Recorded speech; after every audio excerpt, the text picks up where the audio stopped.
বিক্ষোভে ফেটে পড়েছে গোটা ভারত।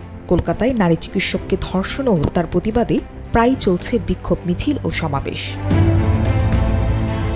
এমনকি ছাত্র সমাজে ডাকা নবান্ন অভিযানে ঢালাও গ্রেফতারের প্রতিবাদেও ভারতের পশ্চিমবঙ্গে হরতাল পালন করেছে রাজ্যের প্রধান বিরোধী দল বিজেপি।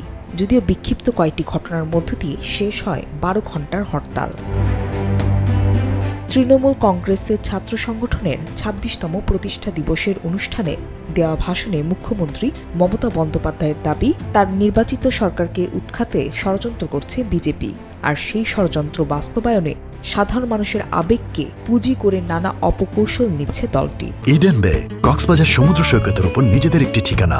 মাত্র ৫ লাখ টাকায় আপনিও হয়ে যেতে পারেন এই হোটেলের মালিক। ইডেন বে, আ কনসার্ন অফ ভাইয়া হোটেলস। নিজ ভাষণে মমতা বন্দ্যোপাধ্যায় বাংলাদেশ প্রসঙ্গ টেনে আনেন। আন্দোলনকারীদের উদ্দেশ্যে তিনি বলেন, পশ্চিমবঙ্গের সঙ্গে বাংলাদেশের সংস্কৃতিগত মিল থাকলেও এটা ভারত। পশ্চিমবঙ্গে আগুন লাগালে মোদির চেয়ার নাড়িয়ে দেওয়ার হুঁশিয়ারিও দেন মমতা।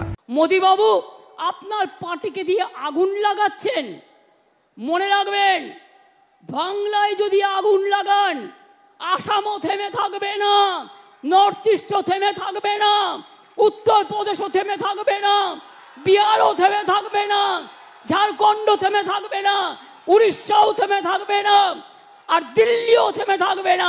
আপনার চেয়ারটা আমরা টলমলো করে দেবো।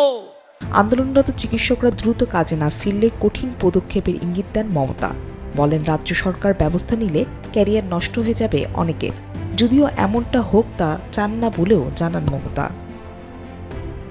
তবে মমতার এমন মন্তব্যে তীব্র ক্ষোভ প্রকাশ করেন বিজেপির বিধানসভার বিরোধী দল নেতা শুভেন্দু অধিকারী। গেল ৯ আগস্ট কলকাতায় এক নারী চিকিৎসক ধর্ষণ ও খুন হন। ঘটনার ১৬ দিন পেরিয়ে গেলেও এখন পর্যন্ত সিবিআই কাউকে গ্রেফতার করতে পারেননি।